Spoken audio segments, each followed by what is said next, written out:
Hi, I'm Stephanie Zumwalt. I'm the author of The Higher Self Connection, A Path to Self-Realization. It's my book that is available on most online retailers. I teach on the higher self embodiment. Um, if you've never seen me before, welcome. Thanks for joining me. I'm glad you're here. I wanted to take a second and just get centered here.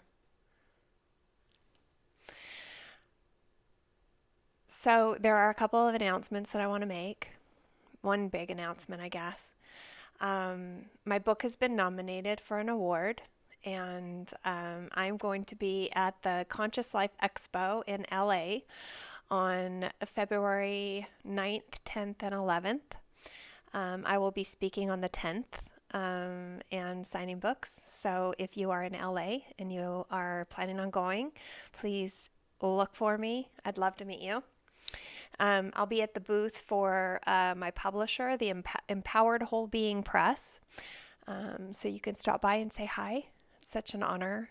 I'm so excited. I'm really looking forward to a year of getting out. Last year, the last couple years have been about hermit mode, isolation. I'm really looking forward to getting out. So I hope you'll stop by and see me there. So today the message,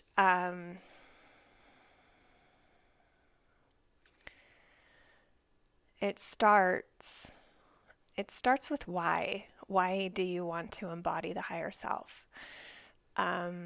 Because it is an embodiment, I'm learning. It's not something that you have to meditate to get to. It's not something that you need to be hypnotized to find. It is you at your core.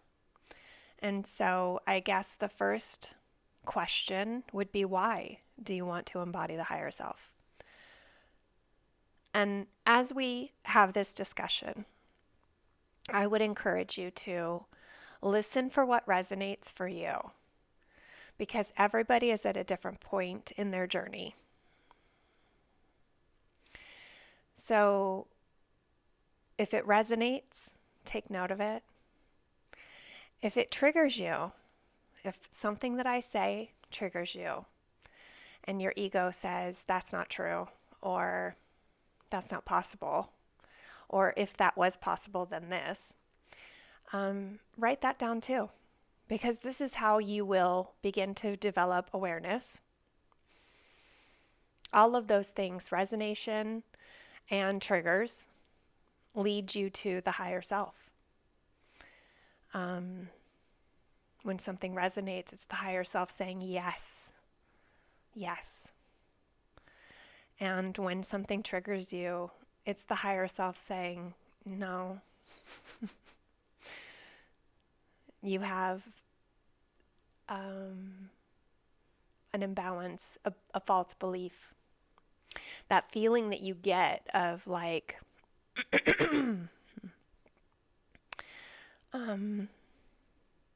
that's wrong, she's wrong.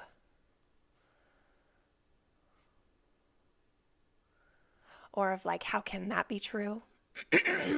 There's a feeling that you get when you get triggered. It might make you mad.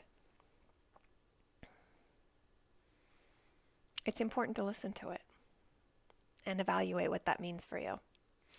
So as we go along, I want you to take note. Stop it. Stop the recording where you need to. Write down something. If it flares up an emotion within you, write it down. That is the best way to gather an awareness. So why?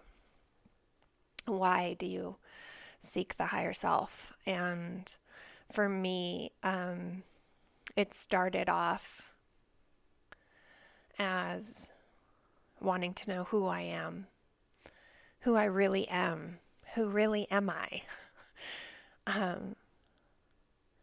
Because I had realized that I was not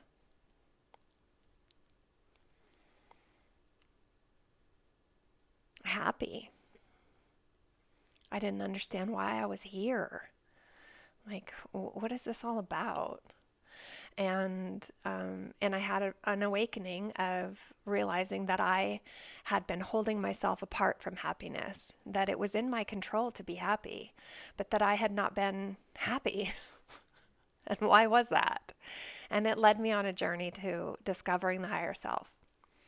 And now, since I am in this relationship with this part of myself, I can see that all of the suffering that I went through, and I went through quite a bit, was really there just to help me remember who I am by way of learning who I'm not. So that was what I found along the way. And you may be in any part of that spectrum, whether it's just like wanting to know deeper questions like, why am I here? Or you may be coming to that awareness of, oh, wait a minute, there's this whole other false sense of self that has been running me and driving me unconsciously without my even knowing. And it's okay no matter where you are. I will tell you that this experience is not one that you can come to through an intellectual knowing. This is not something that you can read books about or even listen to this material and understand from an intellectual standpoint and have that be enough. You will not find the higher self there. The higher self is an experience. You have to experience this information and live it and practice it in order to understand fully, internally, what that means and how that moves you. So that's important to know. A lot of people read books and think that they have all the answers. But until you are brave enough to experience this in your life and really put it into practice and really witness it in action, you're cheating yourself. So I encourage you to begin getting curious about how you can practice this embodiment. So then the question of why also led me to understand that the higher self is a spark of the Creator. It's not a better version of me. It's not a better version of you. It's not a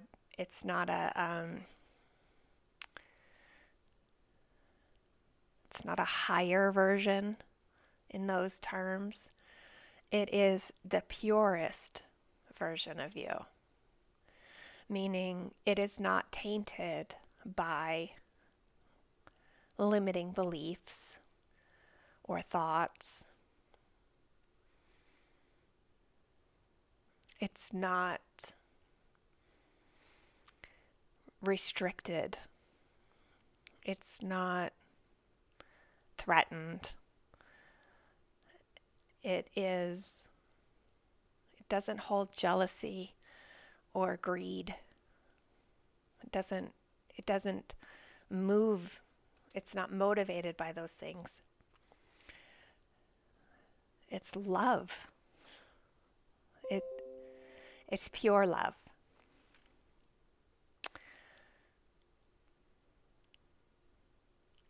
And knowing that that is you at your purest form, because before we come into this life, we are a spirit. And you've heard that expression, I'm a spirit having a human experience. It's so true. That is what you mostly are. You are more spirit than you are human. And this path will lead you to discover that if you're brave enough.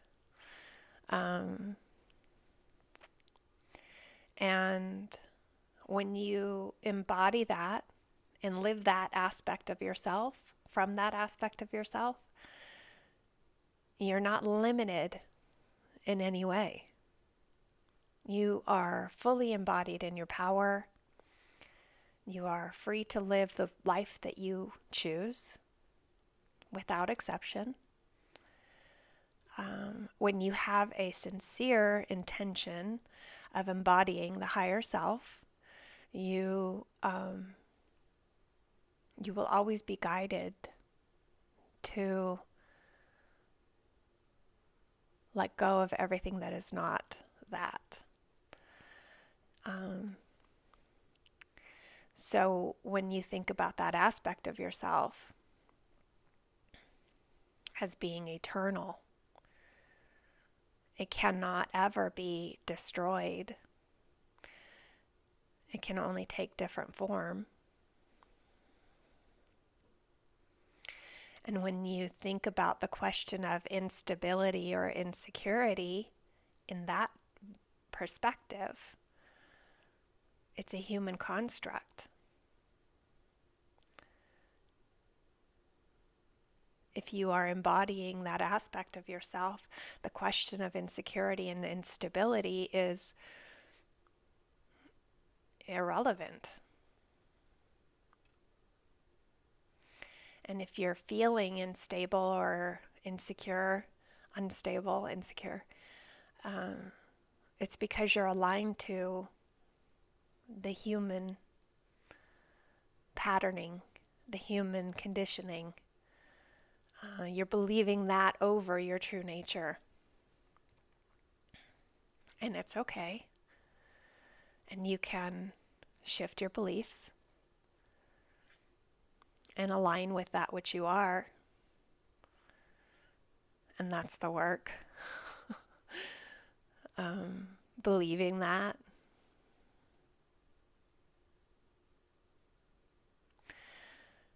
And when you're aligned to the higher self,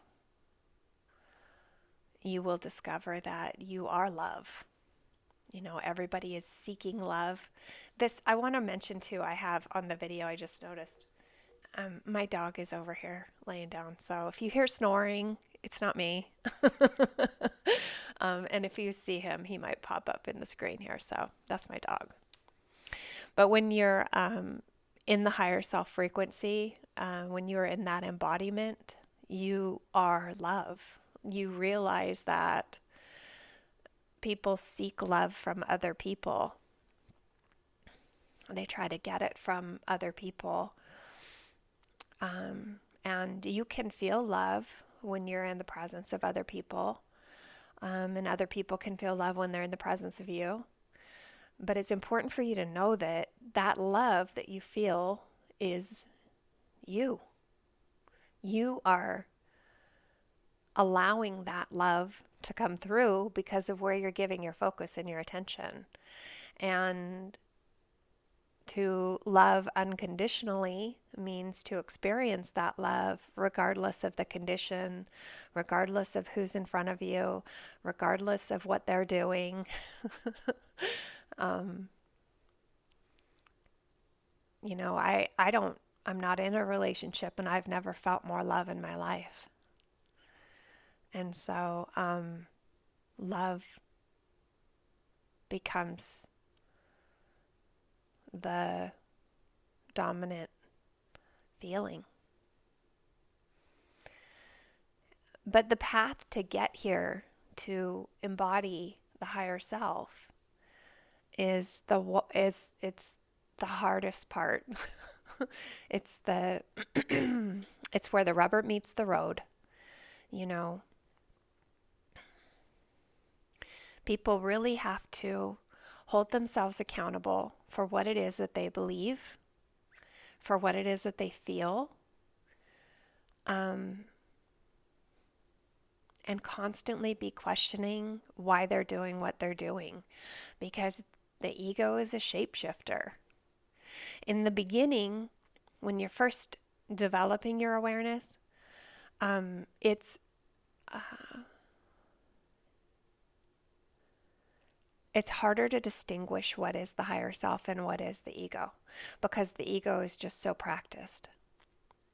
It feels like you, because it's mostly what you've known your whole life. Your inner child has a really close relationship to the higher self, though. And that aspect of you can find it pretty easy. But a lot of us are closed off from that version of ourselves too, because a lot of times in our childhood is when we created this, well, it is when we created the ego, the false sense of self. And it was usually because of some not great memories, actions by other people, or words. Or we have a perspective of what happened that's not comfortable to think about. So in the beginning, it's a little harder to distinguish between what is the higher self and what is the ego. But as you start developing awareness, you will remember times when you could hear your spirit or the higher self, and you wanted to follow that version of yourself, but the ego won. When you made a choice, when you're like, I knew I shouldn't have done that, or I knew I should have done this, you can see that light. And that's what you should stay focused on, is remembering those times, because that develops awareness. And it's not to beat yourself up and say, I was wrong, or I should have done this, or I should have don't place judgment on yourself. But just be aware of it. Like, oh, that's interesting. And then as you carry on, you'll start to notice a little easier when you are making decisions from a limited belief system. Like, I have to do this, I should do this, I need to do this. When you say words like that, it's because you're obligated in some way, or you're passing judgment on how you really would rather spend your time. So when you say things like, I should take care of this, I should make a note, I should write this down, that's a very, that's the ego trying to stay in control of your time and your focus. Pay attention to that. Because the higher self is never telling you what you should be doing. You're following your internal feeling of what feels good, and that's enough.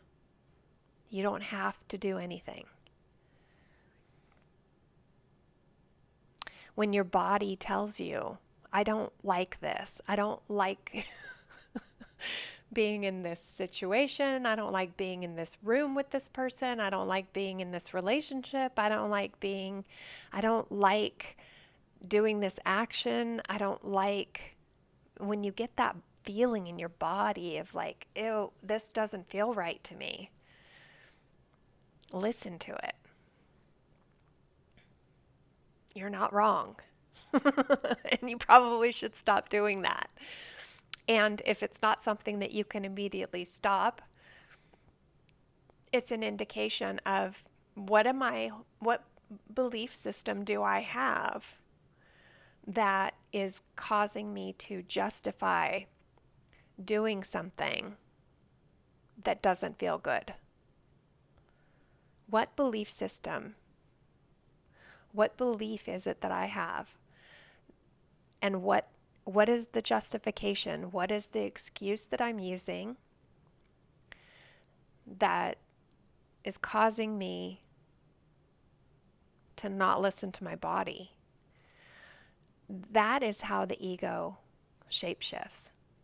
The ego will say things like, and they're perfectly accepted excuses. They're usually pretty good excuses. But when you get down into the middle of it, you can realize that your higher self is saying, nuh-uh, nope. That's not aligned to me. That's not aligned to this aspect of you. You know, people say things like, well, I just really enjoy it though. But your body's going, this does not feel good. um, a lot of times the ego is trying to get something from the action that you're taking. So if you're, you know, working a job that you don't like, and this is an extreme example, but if you're working a job that you don't like it feels like prison to go there. It feels disgusting. It feels like you're trapped. It feels like it's draining your energy. Um, there's an indication that you're out of alignment with what your higher self is asking you to look at. And your ego will say things like, well, I need money. It's hard to get a job. Not, you're lucky to have this job. You shouldn't be complaining. You should just suck it up. Everyone has to do this. Your ego is going to say a lot of things. And these are all limiting beliefs because it only depends on how you look at life and define it. And the higher self has a very different opinion about life. The higher self wants you to do things that they light you up. They make you feel energized. They make you feel inspired. The higher self is not asking you to sacrifice your happiness to get a paycheck. And that's how the ego shapeshifts. So in order to, on this path of embodiment, you really have to hold yourself accountable. Why am I doing what I'm doing? And be honest with yourself. When I realized that the suffering that I went through was because I was lying to myself. I was lying to myself. There's a part of the awakening where you get really upset about all of the ways that you've been lied to in your life. But when you start realizing how you're lying to yourself now, I really got upset. I was like, no more. If I'm holding myself apart from my happiness because of a lie that I'm telling myself, I can control that. And I'm going to be brutally honest with myself because I hate it when people lie to me. I don't hate it now. I just understand it. I get it. I see it for what it is. But I just don't entertain that person anymore. Well, I don't have a choice. I have to entertain myself. So I'm not going to, I'm going to be honest with myself, brutally honest with myself. Even if it means that I have to do something scary. Like face my trauma or my toxicity or the ways that I created situations in my life. You have to really be honest with yourself.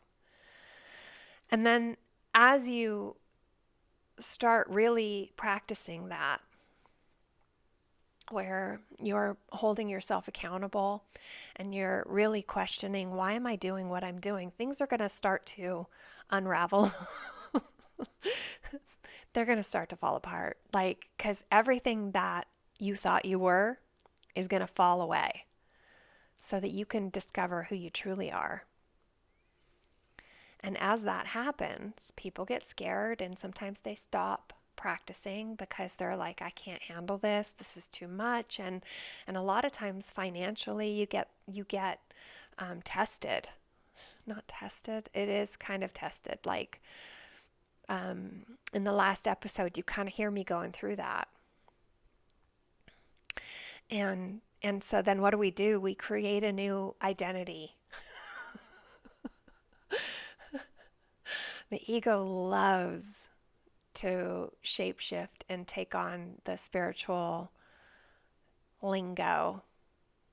It thinks that if it starts talking like you, like the higher self, that it can stay in control. And so a lot of times the ego will take on a career that looks acceptable to society.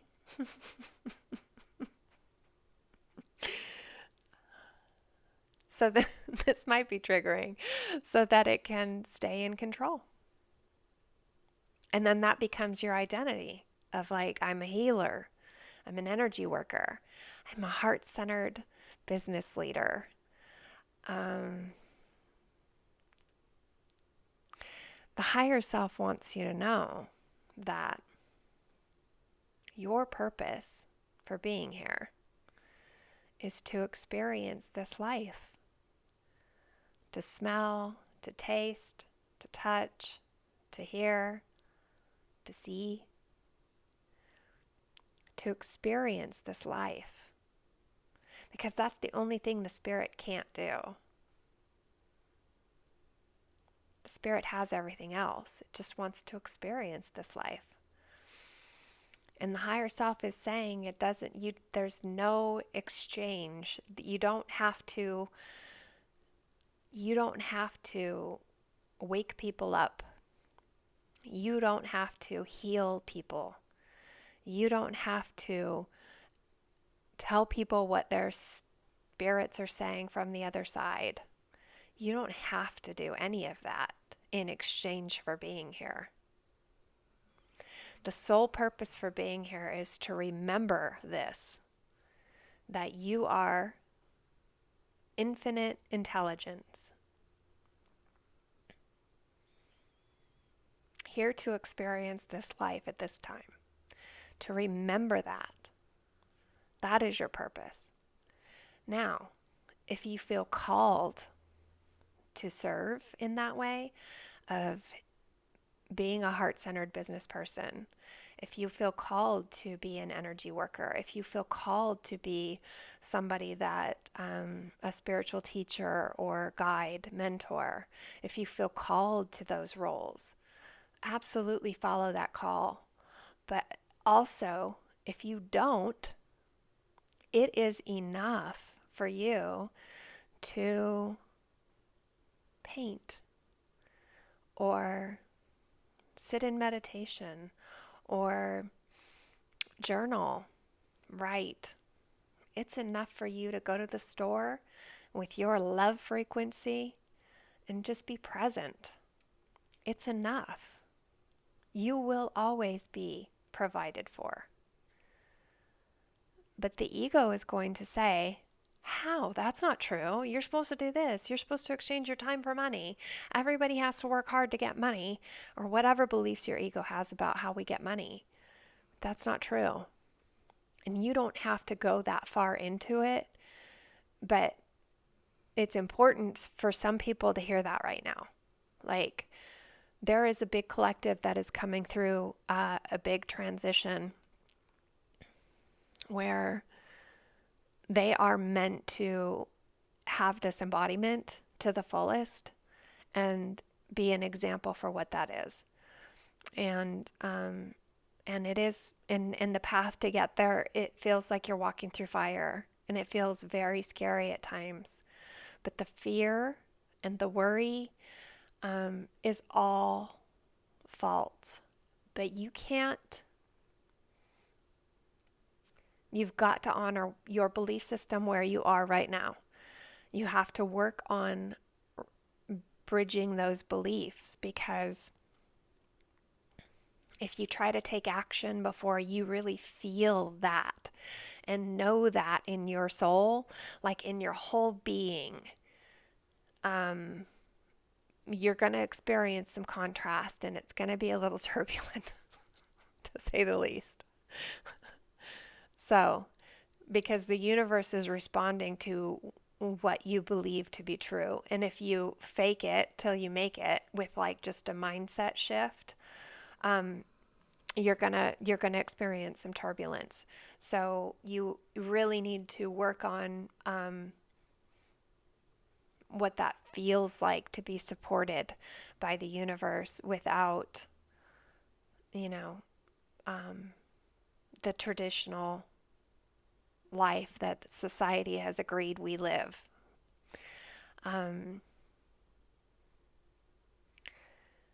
If you're having problems with that transition, if you are feeling like you've been provided for, but you haven't really taken the leap to know that, and like kind of that final push into the embodiment of the higher self, really, really, it's really important for you to acknowledge that you're always supported. It's like the affirmations. I'm always supported. I'm always protected. I'm always provided for.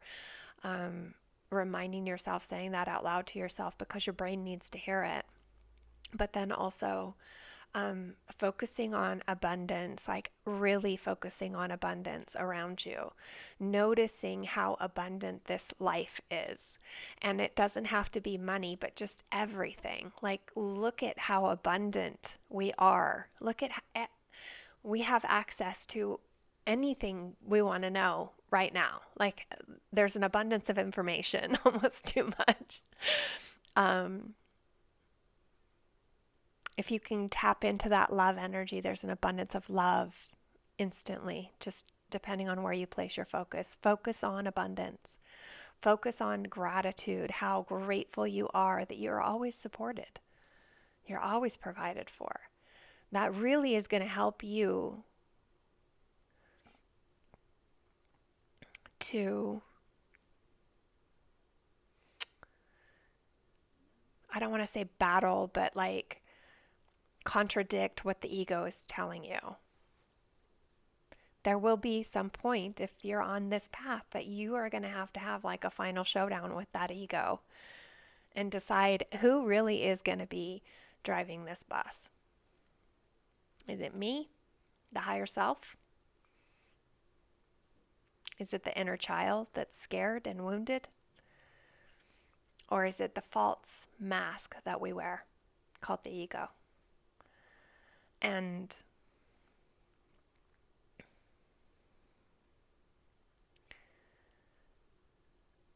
for some people, this feels like it's happening to you. Like you're not even having to do like intentional shadow work or inner child healing. It just is all coming up for you, and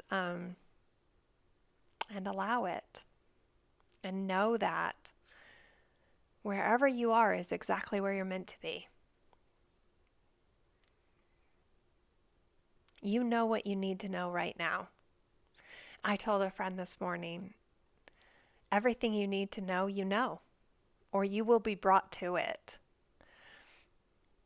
And if you go poking around,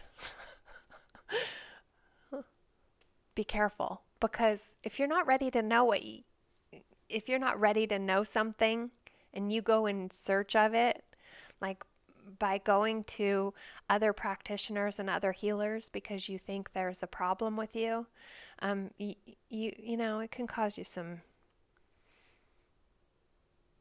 It's all in divine time. I mean, it's all divine. It's all perfectly aligned. You get brought to what you need to know when you need to know it. And I hope that this message helped. I hope that you were able to find some reassurance, also learn how to do deeper practice. Going forward, the higher self embodiment is incredibly important and sacred, and it is something that is going to help change the world.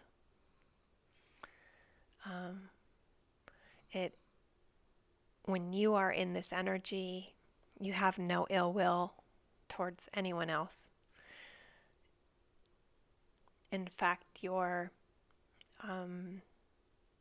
intention is for the highest good of all. And if we all could access that, it would change the world.